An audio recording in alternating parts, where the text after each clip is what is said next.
Estes, 60, had been released from the hospital days earlier. Her home health aides had stopped coming by the house because of the impending storm. She struggles to speak and walk following a car accident, dozens of surgeries and a bout with gastroparesis, a stomach condition. The shelter offered hot dogs but no medical care. "It's difficult to be here in the condition she's in and with all the medicine," said Rick Estes, 64. The large population of elderly residents in South Florida is posing a severe test for officials scrambling to respond to one of the most powerful storms to ever threaten the state. How emergency responders mobilize to care for senior citizens could have a profound impact on the number of deaths and injuries Irma claims when it makes its expected landfall on Sunday. The storm has killed at least 22 residents of islands along its destructive path. The elderly are particularly vulnerable in storms and floods, especially those who live alone, suffer from chronic medical conditions or face physical and mental disabilities, experts said.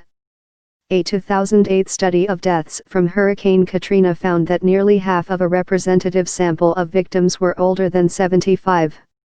Florida has among the highest concentrations of senior citizens in the nation.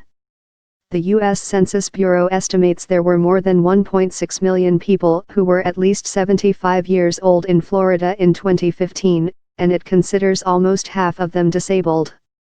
This includes 497,000 people who have trouble walking or climbing stairs, 202,000 people who have trouble bathing or dressing, and 221,000 who have trouble concentrating, remembering things or making decisions.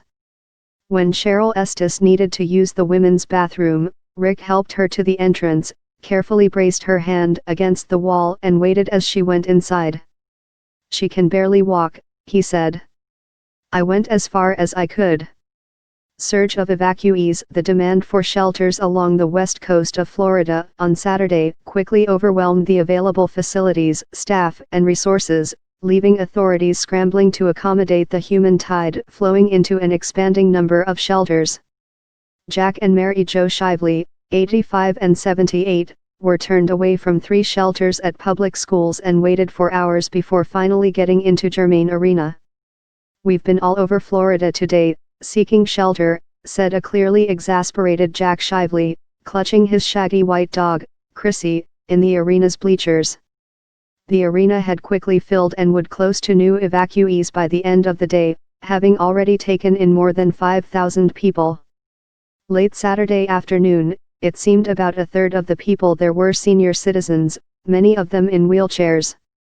Though older residents typically need the most help, they are often also the most resistant to leaving their homes and seeking shelter. Jack Shively had at first fiercely resisted leaving his home in a nearby retirement community. "I'll sit right here and ride this out," he told his wife earlier in the day.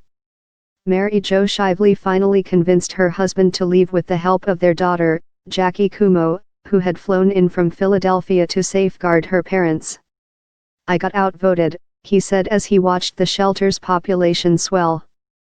"I don't think I can sit here all night, but I guess I'll have to."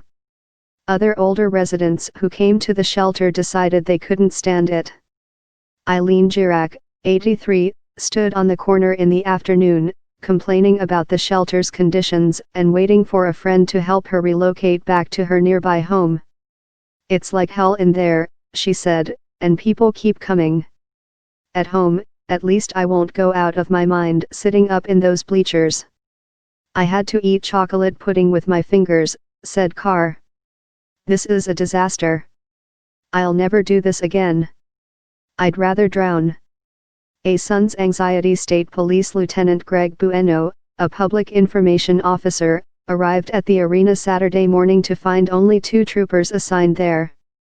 He quickly recruited nearly 20 more to help with the lines of people that snaked around the building and the parking lot.